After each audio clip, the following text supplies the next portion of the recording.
André Luiz Carone Gomes nasceu no dia 10 de junho de 1965 em São José do Rio Preto, São Paulo. É filho de Antônio Aparecido Gomes, português, e Sônia Carone Gomes, italiana. Irmão de Andréia e Maria Helena. Casado há 10 anos com Safira Cristina Carone Gomes. Formou-se em medicina em Bragança Paulista. Fez residência em cirurgia geral e se especializou em cirurgia plástica. Hoje em Manaus tem uma clínica e faz em média 24 cirurgias por mês, a maioria reparadora. Vamos desvendar juntos o curioso e perigoso mundo da cirurgia plástica em Manaus. Na linha de frente, André Luiz Carone. Olá, bom dia, tudo bem com você? Teve uma boa semana de trabalho? Espero que esteja tudo bem, está uma bela manhã de domingo e eu começo agora mais um Linha de Frente recebendo o doutor André Luiz. Por gentileza, venha cá, seja muito bem-vindo. Bom dia a todos, é um prazer estar falando com vocês aqui. Um prazer recebê-lo também. Pode sentar, por gentileza. Bom, eu queria primeiro, antes de começar a entrevista, pedir permissão para não chamar de doutor, para a gente poder dar um clima mais intimista ao programa, pode ser? Com certeza. Você é filho de pais europeus, né? Tem uma mistura aí de Portugal com Itália, né? O que você traz, assim, dessa sua descendência europeia? Bom, a descendência europeia, a primeira coisa que a gente tem que falar é de culinária, né? O pessoal de casa é um pessoal que gosta de comer muito bem. E olha que juntou dois países em termos de culinária maravilhosos. Pois né? E é macarronada feita no rolo de macarrão mesmo, aquele lance de cozinhar bastante, molho de tomate, muito molho de tomate, macarronada, enfim. Acho que a comida é que une a família toda, domingo, aquela história toda de... Então, acho que esse costume europeu de reunir a família, café da manhã, almoço, jantar, essa história toda tem em casa e sempre teve. E assim, meu pai é médico, mas vinha para casa, almoçava rapidinho e voltava para o hospital. E jantava, sempre tinha jantar em casa, jantar comida mesmo, nunca era lanchinho. É interessante eu vou colocar dessa forma, esse culto que os europeus fazem à alimentação, né? De seguir aquelas tradições de... prato de entrada, prato principal, sobremesa, não fazer as refeições com aquela pressa, não comer muito fast food, que acaba sendo uma coisa saudável para as pessoas, né? Você pega o alimentar pelo menos 4 vezes por dia, que é uma boa, né? Café da manhã, almoço, jantar, o lanchinho e tal. E isso hoje em dia é muito difícil você conseguir conciliar, ter um tempinho para as refeições, né? Quando muito 2. E hoje os nutricionistas querem que você faça 6, né? Com os intervalos, e você acaba tendo uma saúde melhor, com certeza. Outra coisa que sempre tem nas refeições é vinho, né? Você acaba tomando muito vinho, você acaba aprimorando o gosto para tomar vinho, e sempre tem. Vinho é uma coisa que quase toda refeição tem. É verdade que é saudável o vinho, assim, um copo, uma taça de vinho por dia? É verdade, né? Com equilíbrio, assim, é saudável mesmo? É legal, sim. O vinho é uma bebida que é enzimática, ela diminui o colesterol, ela tem algumas substâncias que ajudam a diminuir as placas de ateroma das artérias, das veias. É uma coisa bem legal. Existem comprimidos hoje em dia, né, vinífera, que é só essa substância que existe no vinho, e para melhorar a circulação, a disposição, enfim, é muito bom. Olha que legal. Vamos começar a falar de pessoas que são importantes para você. E os primeiros nomes são Andréia e Maria Helena. Quem são essas pessoas? São minhas irmãs. Andréia e Maria Helena são minhas irmãs. A minha irmã morou na Itália 10 anos e ela fez propaganda e marketing aqui e sempre quis morar fora. Aí ela aproveitou a cidadania da minha avó, que era da Itália, e foi para a Itália, morou 10 anos na Itália e depois voltou ao Brasil e agora está morando no Brasil. E morou em Firenze, gostou muito, enfim, sempre quis morar lá, ficou 10 anos lá. E Maria Helena casou jovem, acabou não fazendo faculdade e tem 2 filhos maravilhosos, são lindos meninos. E Maria Helena é uma moça muito linda, eu acho ela muito bonita. Moram aqui em Manaus, né? Não. Todas moram em interior de São Paulo, interior né? de São a minha Paulo. família é toda do interior de São Paulo. Certo, mas você tem um bom relacionamento com elas, fala sempre com elas? Com certeza. São pessoas bacanas, a gente sempre está conversando, sempre que pode. Eu estou há um ano e pouco aqui em Manaus, elas não conseguiram vir para Manaus para conhecer, inclusive a clínica, uma série de coisas. Mas tá em vias de fato para elas virem para cá, sim. Pois é, daqui a pouco a gente vai falar sobre as várias experiências de Manaus que você teve. Você está há pouco mais de um ano aqui, mas já tinha vindo antes, já conhecia antes. Uhum. É difícil a adaptação para alguém que vem de São Paulo, porque tem gente que vem, gosta e fica. E tem gente que vem, detesta e nunca mais quer aparecer por aqui, né? Porque tem toda uma diferença climática, tem uma diferença cultural, tem uma diferença de alimentação, os costumes da gente são muito diferentes. Parece que a vida aqui é um pouco mais tranquila, mais calma do que lá, né? Como é que tem sido essa sua adaptação aqui em Manaus? Para mim foi fácil essa adaptação, para mim foi fácil, embora o clima e o trânsito de Manaus sejam terríveis, eu acho isso. O trânsito caótico, né? O trânsito para mim acho que o pior fato é o trânsito. Certo. Mas o que aconteceu comigo foi uma coisa muito interessante. Assim que eu saí da faculdade, o Exército me recrutou para prestar aquele serviço militar obrigatório em Taubaté. E eu não fui porque naquela época meu tio Vitor, ele era cirurgião de cabeça e pescoço, formou na USP em São Paulo, ele era um exímio cirurgião e eu queria acompanhá-lo. E eu falei, não vou fazer o Exército, eu vou trabalhar com meu tio. E não dei nem bola para a chamada do Exército. Aí quando foi minha surpresa, deu uns 6, 7 meses, eles me chamaram, foi um tenente todo fardado, falando, ó, você tem que servir agora, mas não é em Taubaté, é em Manaus. Eu falei, olha, não vou. Daí ele falou assim, ó, se eu ler esse documento aqui, assina e o senhor faz o que o senhor quiser. Aí meu pai estava lá junto comigo na sala, foi uma tarde, não me lembro se foi uma quinta ou sexta-feira, foi uma quinta-feira, porque sexta-feira eu embarquei, no outro dia. Aí a gente leu o documento e falou, André, você tem que ir, cara, pode tirar passaporte, uma série de coisas, né? Você tem que ir. Aí eu fui muito contrariado, vim para Manaus muito contrariado porque eu queria trabalhar, estava trabalhando com meu tio, operava com ele, estava muito entusiasmado, né? Você saindo da faculdade, imagina você ter um tio que opera.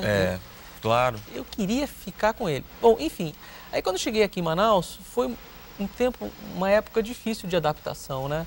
Porque assim, eu me lembro até que quando a gente veio com o avião da FAB, lá da Força Aérea, a gente desceu aqui em Manaus, o começo foi bem assim, desceu em Manaus, eles jogaram as bagagens da gente, a gente desceu, eles mandaram fazer uma ordem unida, né, que é todo mundo ficar em fila, e veio, não vou falar o nome do major que veio das Boas Graças, mas era um cara muito espirituoso, um cara bacana, assim, ele era todo fortão, né, aí ele chegou, olhou, quando a gente desceu do aeroporto, aquele calor, que eu nunca tinha visto aquilo, né, comecei a suar em 2 minutos.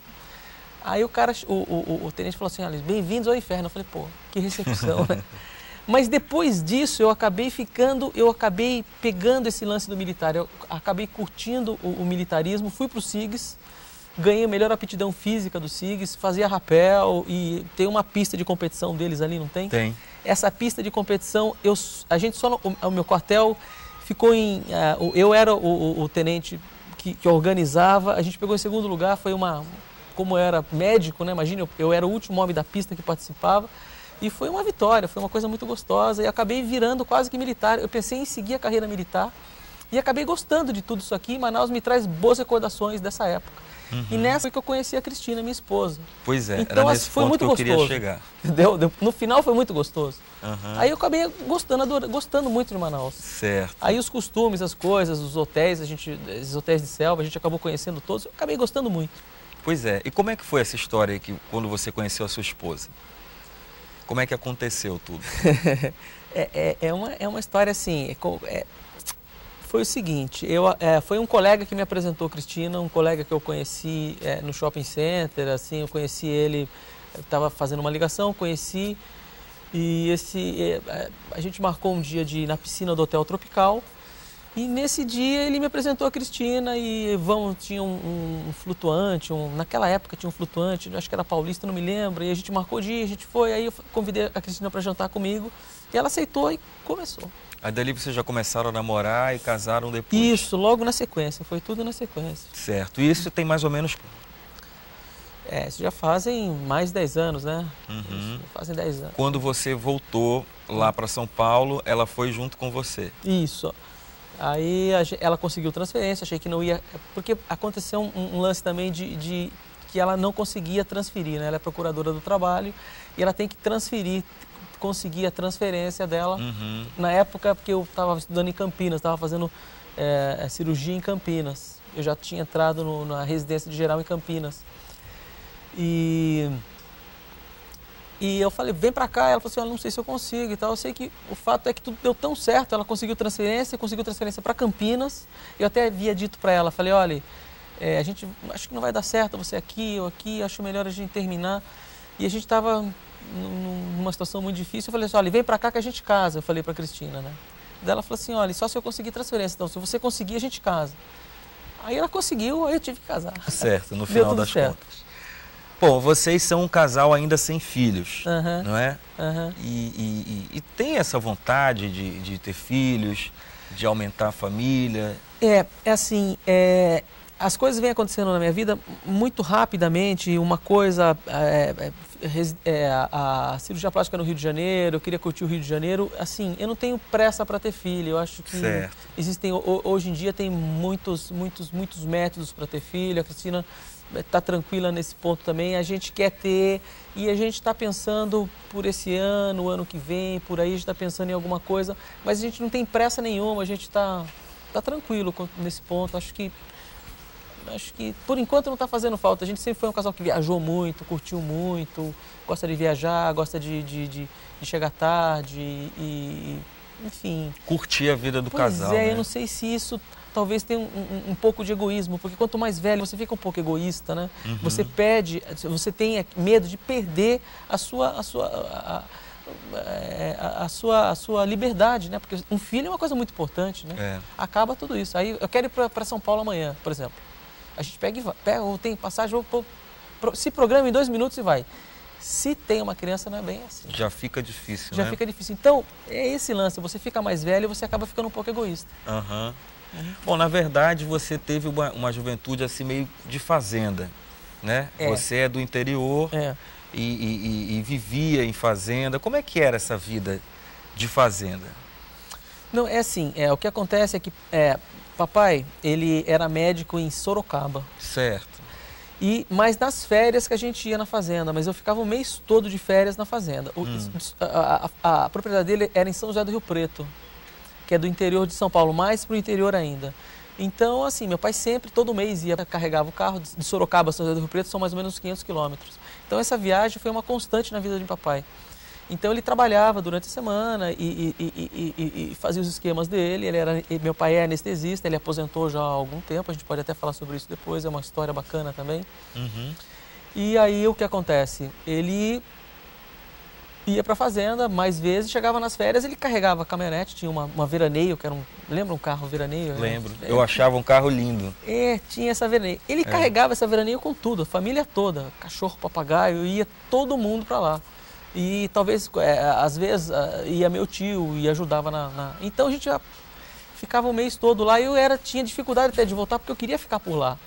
E voltar, volta e meia, meu pai ia um final de semana, por exemplo, ele ia na quinta-feira à noite, eu faltava na sexta-feira, ia com ele, a gente voltava segunda-feira, eu já estava na aula. Muitas vezes a gente fazia isso. E eu gostava muito de cavalo, sempre gostei de andar muito a cavalo, gostava de ver o gado, de andar no pasto, eu gostava muito dessa vida, laçar. E esse companheirismo que tem lá, os empregados da fazenda, fazia churrasco, o pessoal tocava viola, é muito gostoso. Era muito gostoso. A vida do sertão, quase. Né? Você levantava cedo, um monte de passarinho cantando, aquele silêncio, e eu adorava isso. E já arriava um cavalo logo de manhã, já ia pro campo, era muito gostoso, é muito gostoso isso. Vamos falar da história da medicina do seu pai. Né? Porque o seu pai, você acabou de dizer que ele era anestesista. Ele aposentou. Né? Aposentou. E que história é essa de que ele era o filho mais feio, que tinha que se destacar de alguma forma? Ele que não escute essa entrevista, ele vai ficar muito chateado, ele é muito vaidoso.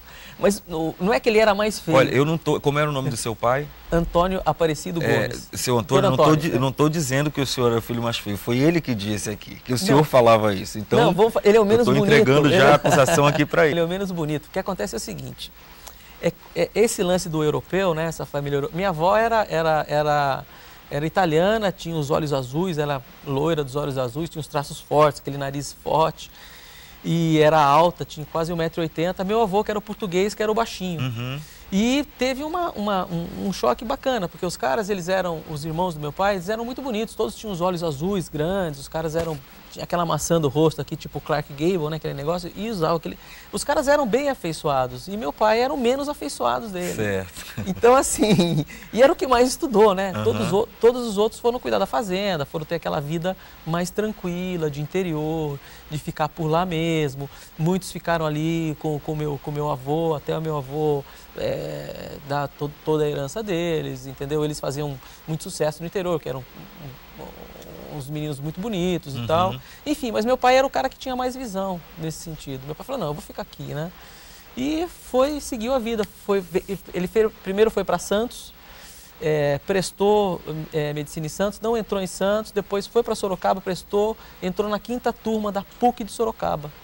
E minha avó ficou, né? Imagine, o filho naquela época do interior lá de São Paulo, né? O filho médico, minha avó ficou, né, super orgulhosa. E meu pai entrou, e tem umas fotografias dos trotes dele, que ele tomou uma coisa, esses trotes que o pessoal faz, né, muito engraçado. Eu olhava aquilo quando era menino, falava, pô, eu quero fazer medicina também, quero passar por isso aqui.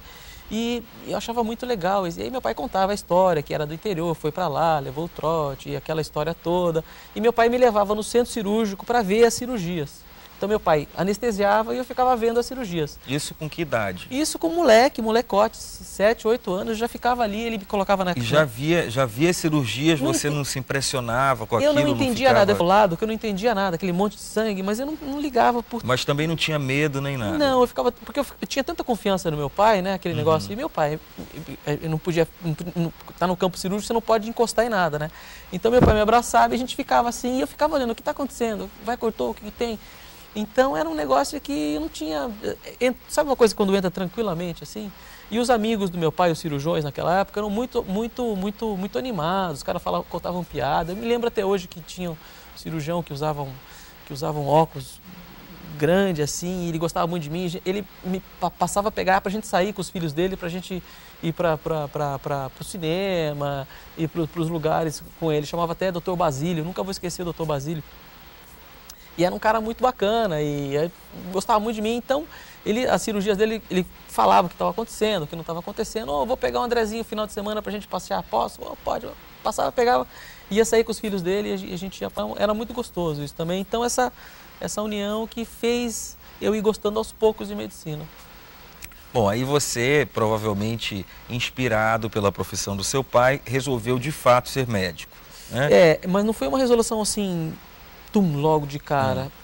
Eu demorei um pouco a entrar na medicina. Eu fiz um ano de engenharia agrícola, depois fiz um ano de odonto, aí eu entrei em medicina. Esse lance da medicina, eu queria sempre fazer uma área de saúde. Aí quando eu entrei em agronomia, eu falei, olha, agronomia não é minha praia, eu não quero fazer isso. Perdi um ano. Aí prestei prova de novo e coloquei a minha segunda opção, seria odontologia. Os meus pontos não deram para fazer medicina, eu caí para odonto. Aí comecei a fazer odonto, estava até assim, gostando e tal. E teve um dia que eu estava estudando em casa, ia ter uma prova de anatomia, e eu estava com crânio.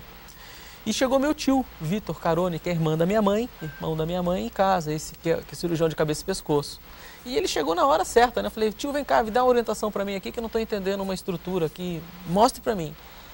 E ele foi muito duro comigo aquele dia, porque ele chegou e falou assim, olha, André, você não precisa saber nada disso. O que você tem que saber, assim, foi uma história que não quero que me leve a mão, assim, dentista nem nada, essa parte odontológica. Ele fez uma brincadeira comigo e eu fiquei chateado com essa brincadeira. Ele falou assim, olha, você tem só que aprender a abrir, tampar, obturar, você não precisa saber nada disso. Eu fiquei muito chateado com ele, né? E foi aí que eu falei, não vou fazer mais isso. E foi por causa de tio, realmente, que eu parei de fazer odonto, comecei a estudar, fazer cursinho novamente, para entrar em medicina aqui. Aí você tomou a decisão de fato, né? Foi nesse dia. Certo. Foi nesse dia. E a sua primeira especialização foi em cirurgia geral, não é isso? Cirurgia geral. Porque assim, quando você sai da faculdade, eu acho que a cirurgia geral, ela é ponto prioritário para você fazer qualquer outra especialidade. Então, todo médico que quer ser um cirurgião, ele tem que saber ele tem que saber tudo, de barriga, de ter noção de cabeça e pescoço, até de neurologia ele tem que ter noção, entendeu? Então, a cirurgia geral dá muita visão para você do ser humano como um todo. Esses cirurgiões que trabalham em hospitais do trauma, eles têm que saber muita coisa, né?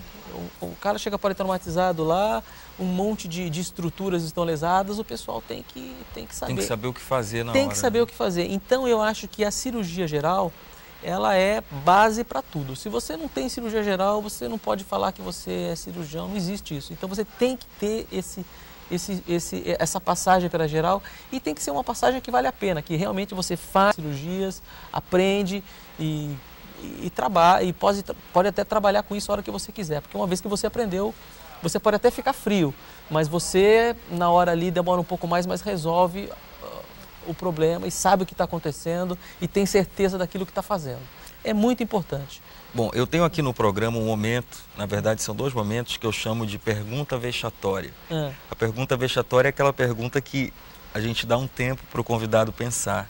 E é isso que eu vou fazer agora. Eu vou fazer a pergunta e depois do intervalo, se você quiser, você responde. Lógico. E a pergunta é se você já deixou algum paciente seu, você é cirurgião plástico, se você já deixou algum paciente com alguma deformidade, deformado. Você pode responder? Lógico. Bom, vamos então à resposta vexatória, doutor. Você já deixou algum paciente deformado, com alguma deformidade, nas suas cirurgias plásticas? O que acontece não só em cirurgia plástica, mas sim na medicina como um todo, é que o médico tem que ter uma coisa chamada bom senso. O bom senso cai em todas as áreas da medicina, em todas as áreas. Desde o pronto-socorro até a cirurgia mais avançada de coração, ou seja, o que for. Junto do bom senso, tem que ter a tática e a técnica cirúrgica. Se você unir esses 3 itens e você for apto a fazer, dificilmente você vai deixar um paciente sequelado, muito dificilmente. E tem mais um canal, que é o que o paciente quer. Porque você pode fazer um serviço perfeito e o paciente não gostar. Então, o perfil desse paciente, você tem que estudar também e ver o que ele quer e o que você pode fazer. Se o paciente quer uma coisa que você não pode fazer, você não opera o paciente. Então, se ele quer muita coisa e o médico é seduzido porque ele quer fazer muita coisa e aquilo não dá certo, ele corre o risco de deixar o paciente sequelado. Porque ele não vai conseguir fazer aquilo. Então, você tem que estudar o paciente também. Então, você tem que ter um bom senso, tática, técnica, saber o que está fazendo e não ir pelo que o paciente te fala, e sim pelo que você acha. Você não vai ter problema nenhum nunca. E outra coisa, quando você corrigir alguma coisa, depois que você cortou e passou o bisturi, naquele ponto, você não tem como voltar mais. Então, se você conhece a tática e a técnica, você não vai no limite. Você sempre uma coisa, vamos supor assim, nada tênue. Se você errar, você pode corrigir aquilo. Entendeu? Então, você deixa uma margem de segurança, vamos dizer assim, sempre. Então, para mim é muito tranquilo dizer isso, porque eu nunca tive problema não. Eu acho que você unindo esses itens que eu disse, você vai ter uma carreira contente, feliz, e é gratificante sempre você ter sucesso. O sucesso é muito importante, não só para você, mas para o paciente também, e você também fica envaidecido. O cirurgião plástico, ele é vaidoso. Então, um insucesso para ele é um mundo que cai na cabeça, é um fracasso. Então, mas para isso você tem as escolas que te ensinam isso que eu estou te falando. Como fazer as coisas e ficar longe dos erros. Muito bem. Você, antes de se estabelecer aqui em Manaus, você estava trabalhando no Rio de Janeiro, não é isso? Isso, estava no Rio. E um dos motivos de você ter ficado aqui, de você ter vindo, além da história particular que você já contou, pessoal, né, do seu casamento, foi o fato de a remuneração nas cooperativas aqui ser melhor do que no Rio de Janeiro. Quando eu vi isso na pré-entrevista, eu fiquei até um pouco surpreso, porque eu não esperava que realmente fosse assim. Inclusive porque nós acabamos de ter uma greve agora no serviço público, em que as cooperativas estavam participando disso, né? Então, como é que funciona isso? Você, no aspecto da remuneração, do que você ganha aqui não como cirurgião plástico, mas fazendo parte das cooperativas, é melhor realmente para você do que é lá no sul do país, lá no Sudeste? O que acontece é o seguinte, no Rio de Janeiro, você não consegue exercer cirurgia plástica de uma maneira forte. Forte que eu digo é sempre estar atuando como cirurgião plástico, porque tem muitos cirurgiões plásticos. Uhum. E é um campo muito competitivo, né? Então, assim, que fazer as cirurgias e as cirurgias, às vezes, elas não aparecem, ou então demoram a aparecer, ou então você tem que trabalhar no hospital público e submeter o seu paciente no hospital, operar os pacientes no hospital público. E a medicina no Rio de Janeiro está muito complicado de trabalhar no Rio, por uma série de motivos. Os plantões são pesados. Eu, como cirurgião geral, os plantões são pesados, porque existe muita violência no Rio de Janeiro, entendeu? E os médicos querem ficar no Rio de Janeiro, e tem muito médico no Rio de Janeiro. Esse é o primeiro ponto. O segundo ponto é que você procura um pouco mais de tranquilidade numa cidade do interior, onde você possa exercer melhor e mostrar conhecimento, né? E Manaus tem pouco cirurgião plástico. Foi a primeira coisa que me chamou a atenção. Nós viemos passar férias aqui em Manaus, na casa de Safira, da mãe de Safira, e a gente começou a conversar e houve esse papo, essa conversa da cooperativa. Falei, vou ver qual é da cooperativa, porque eu gosto de operar, eu sou cirurgião geral, a base minha é a geral e eu gosto muito e me sinto muito bem. E fui procurar a cooperativa, fui saber. Na época, fui bem recebido, pediram para deixar currículo e logo na sequência me chamaram. Na verdade, foi no dia seguinte. Foi logo na sequência, não foi no dia seguinte, foi logo na sequência, aí me chamaram, mais ou menos aí. Eu deixei currículo, na sequência me chamaram e fui começando a dar plantão, mas já queria ir embora para o Rio de Janeiro. E naquela época tinha um médico que falou, não, fica mais um pouco aqui com a gente, você vai ver que é bom. E realmente no final do mês foi muito bom, e eu gostei. E unindo essa cooperativa que é boa, que é bom para o cirurgião, porque você tem como trabalhar, os médicos são bons, os profissionais que estão lá dentro são bons, sabem trabalhar direitinho. E eu me senti bem, e junto com esse intuito de vir para cá e fazer a cirurgia plástica, eu achei que era uma boa. Eu poderia fazer cirurgia plástica e participar das cooperativas. Muito bom. Mas hoje em dia eu sou muito mais, eu estou muito mais na cirurgia plástica, fazendo cirurgia plástica. Sim, por causa da clínica, né? Que a gente vai falar daqui a pouco. Você não precisa dizer números nem valores, mas qual é a diferença percentual, mais ou menos, da remuneração de uma cooperativa aqui para o Rio de Janeiro? Só para a gente ter uma noção do que é. O que acontece no Rio de Janeiro é que tem muito médico. E você acaba trabalhando menos. Existe uma raridade de plantão. Os plantões são poucos plantões, porque o médico se mete a dar plantão por qualquer coisa. Principalmente aquele médico que se formou agora. Então ele vai lá e dá o plantão por qualquer preço. E não interessa o que apareça. Entendeu? E isso faz com que o plantão fique desinteressante, porque é muito médico dando... E os plantões são todos preenchidos. E você que sabe resolver e que gosta de fazer, você não tem essa oportunidade de falar, não vou ficar... Você fica 8 horas em cima de um paciente, 7 horas em cima de um paciente que levou um tiro de AR-15, consegue salvar, e não, é gratificante para você, mas se você faz isso todos os dias, você não aguenta. Certo. Aí então, já passa a ser sacrifício. Né? Aqui em Manaus é diferente. Aqui em Manaus, além de seus plantões, são pesados também, mas não são tão assim, pesados que eu digo, porque o cara, chega o traficante lá e fala, doutor, ele tem que viver. Mas como ele tem que viver? Ele tomou um tiro de AR-15 no meio do peito, como é que ele vai viver? O problema é do senhor, dá seu jeito. Já tive que sair por trás do hospital, então não dá para dar plantão assim. E esse foi um dos fatos também. De você ter largado. E aqui não, aqui é mais tranquilo, você consegue dar o plantão, e existe campo para você aqui trabalhar, e é melhor remunerado porque não tem tantos médicos e os médicos são bem unidos. Então aqui é bom, é tudo de bom, sim, é bem bom. Olha, eu cada vez acho o Rio de Janeiro mais bonito no cartão postal. Já fui muito apaixonado pelo Rio de Janeiro, mas cada vez eu prefiro vê-lo apenas pelo cartão postal. Bom, falando em plantões, em cooperativas, logo que você se estabeleceu aqui, você foi trabalhar em 2 hospitais que têm uma rotatividade, uma demanda muito grande, que são o João Lúcio e o 28 de agosto, não é? Como é que é, para um cirurgião, trabalhar em 2 hospitais? Você tem que ter uma rotina muito grande, você tem que ter uma demanda muito grande, que são o João Lúcio e o 28 de agosto, não é? Como é que é, para um cirurgião, trabalhar em 2 hospitais? Você tem que ter uma rotina muito grande, você tem que ter uma demanda muito grande, que são o João Lúcio e o 28 de agosto, não é? Como é que é, vendo pelo lado do médico, o hospital público em Manaus, no Amazonas, o 28 de agosto, João Lúcio. Porque pela ótica do paciente e do acompanhante, que eu, graças a Deus, até hoje não fui nem paciente nem acompanhante, mas já fui visitante, achei a situação no João Lúcio absurda de ver aquelas macas no corredor, as pessoas sendo atendidas assim, esperando ali de qualquer forma no corredor. Mas também já tive relatos de pessoas que foram atendidas lá e que disseram que os médicos são muito bons e que o atendimento, no final das contas, apesar desses inconvenientes, acaba sendo muito bom. Do ponto de vista do profissional, como é que é? É assim, sem sombra de dúvidas, os profissionais que estão atendendo nesses dois hospitais são profissionais que têm capacidade para resolver os problemas, quaisquer que sejam.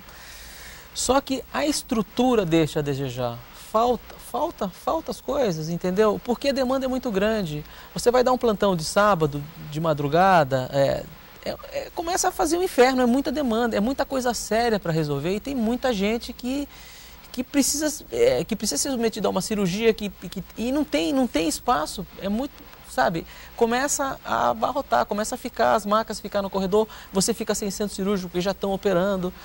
Então, a demanda é muito grande, a violência é muito grande. Então, você chega de madrugada, sábado de madrugada, tem faca, tem tiro, e você tem que resolver tudo e não tem aonde resolver, não tem como resolver porque a violência é muito grande. Então, tem que ter uma estrutura melhor para poder abraçar isso aí tudo, entendeu? E o médico aqui em Manaus, ele é muito bom porque ele resolve muita coisa. E é difícil, chega um paciente que precisa de alguma coisa, a gente não resolver, não tem. A gente manda bem, abre, resolve, faz e entra um no centro cirúrgico, sai, já entra outro, que tem que resolver, já resolve logo e a gente faz o que pode. A estrutura... É que deixa a desejar, né? Tá precisando uma melhora, tá precisando ampliar as coisas, e até mais médicos também, a gente precisa de mais médicos. Tem os SPAs também que estão muito grandes, aquele Platão Araújo lá na Zona Leste, é quase um hospitalzinho aquilo, e a gente tem dificuldade porque não tem um centro cirúrgico, a violência é muito grande, você vai dar plantão sábado à noite na Zona Leste, no SPA, você tem que ir preparado, porque você vai pegar coisa grossa, você não vai poder resolver, mas você vai ter que mandar para um hospital, ou para o João Lúcio, ou para o 28 de agosto, para o povo que está lá, que tem centro cirúrgico, resolver. Agora a gente vai falar de outro lado do profissional André Luiz, que é o lado da cirurgia plástica, não é? Porque o que eu acho interessante da forma como você exerce a medicina, é que você vai lá no povão, lá na Zona Leste, atender o povão, nas condições que você acabou de falar, e você na sua clínica atende uma outra população que tem necessidades completamente diferentes daquele que chega esfaqueado, por exemplo, lá no João Lúcio. Na sua clínica você vai tratar as pessoas que têm vontade de ter um nariz um pouco diferente, de vontade de receber, mas você também vai atender as pessoas que têm necessidade de cirurgias reparadoras, né? A pessoa que psicologicamente é abalada por aquela deformidade que aconteceu de alguma forma. Qual é a importância para o ser humano da cirurgia plástica?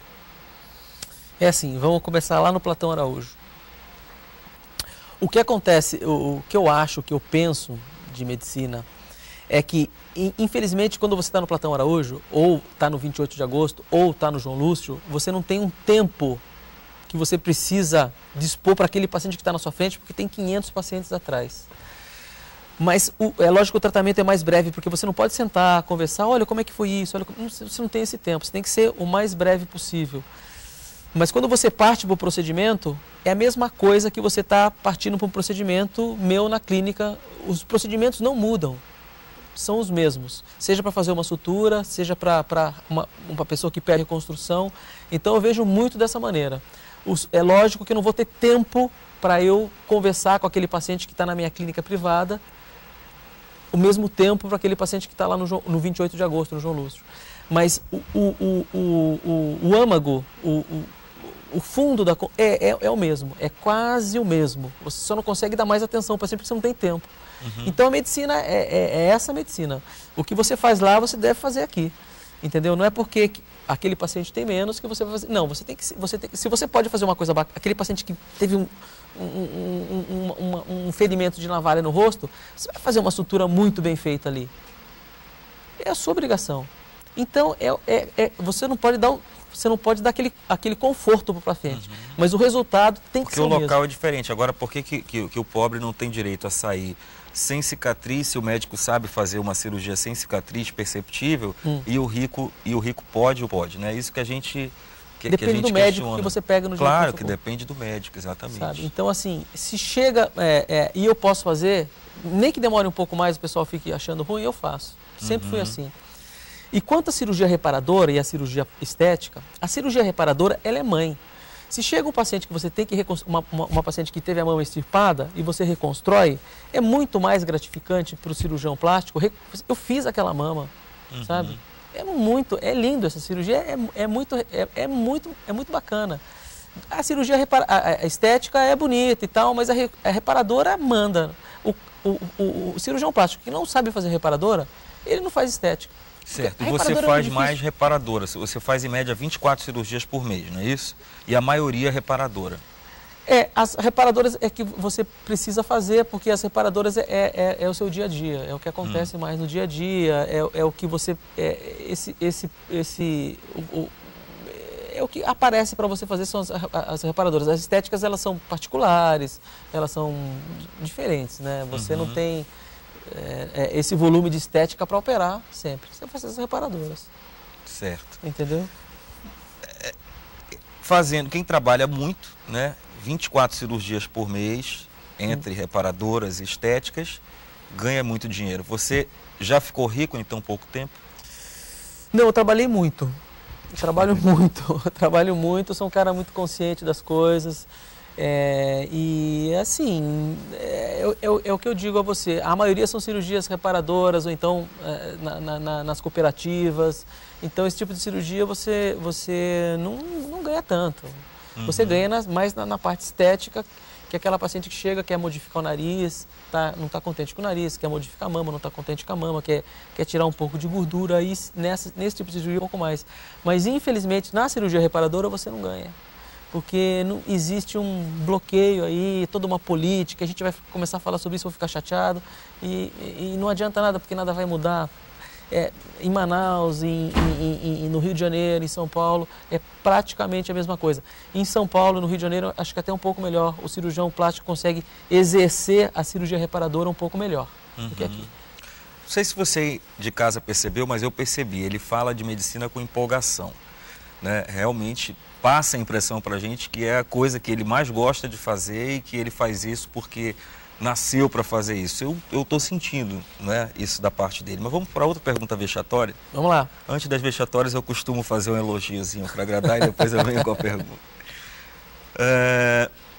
Você opera pessoas que têm boa condição financeira na cirurgia estética, né? A gente sabe que dificilmente um pobre vai fazer estética. Opera, portanto, socialite. Eu quero saber qual a socialite que mais deu trabalho a você nesse 1 ano e pouco que você está operando aqui em Manaus. Mas não precisa responder agora. Daqui a pouco, depois do intervalo, eu volto conversando com o doutor André Luiz. 2 minutinhos só, a gente está aqui de volta. Estamos de volta com Linha de Frente. Eu estou conversando hoje com o cirurgião plástico André Luiz, que opera as socialites também, né? Não só as socialites, ele opera o povão também, atende nos hospitais públicos e tudo. Mas a gente quer saber, fofoca legal das socialites mesmo, né? Qual foi aquela que mais deu trabalho? Qual era aquela que, quando você disse, meu Deus, como é que eu vou fazer para deixar essa mulher mais bonita? Bom, o que acontece é o seguinte, as pessoas, elas vão ao cirurgião plástico, mas a maioria das pessoas, as socialites, elas querem que você faça alguma coisa, mas doutor, eu não quero que ninguém perceba que eu fiz cirurgia plástica. Então esse é um ponto muito importante na cirurgia. Elas querem ficar mais jovem, mas não querem chamar atenção. Então elas querem passar desapercebido. E tem umas que realmente elas querem fazer muita coisa, mas assim, ponto-chave na cirurgia plástica é você manter uma discrição. Porque se você começa a falar, a paciente a falar tal, pessoa operou e deu muito trabalho. Essa paciente, ela vai sentir muito mal, ela vai se sentir angustiada, porque ele falou isso de mim. Eu não queria que falasse isso de mim. Eu não tenho esse direito. Eu não sei isso. Porque é até antiético, uma coisa complicada de se falar. Talvez a gente poderia fazer, uma outra ocasião, de trazer uma paciente aqui. E aí sim ela topar e falar como foi a consulta. Se ela tiver coragem de falar que ela fez e tudo, né? Pois, mas algumas têm. Tem algumas que vão aparecer. Pode aparecer, as socialites elas querem. Aí, falei com o doutor André, briguei com ele, quis fazer isso, quis fazer aquilo, ele não quis, aí a gente brigou, fui embora, voltei, resolvi fazer o que ele... E a gente pode bater um papo gostoso e com a paciente aqui... quero fazer. A gente pode fazer isso, entendeu? E tem algumas pacientes que existem, nem tudo são flores. Você chega para fazer e fala assim, olha, minha filha, não dá para fazer isso, porque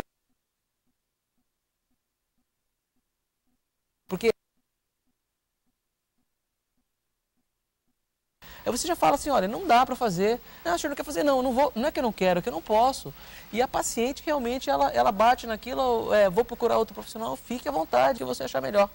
Eu não faço, entendeu? E elas acabam, graças a Deus, acabam voltando, entendendo, e a gente acaba fazendo, e no final dá tudo certo. É diferente a responsabilidade na reparadora e na estética? É diferente. Assim, a cirurgia estética, ela prima por detalhes muito pequenos. Quase que você não atenta a algum tipo de detalhe que a paciente atenta, você pode colocar a sua cirurgia em jogo.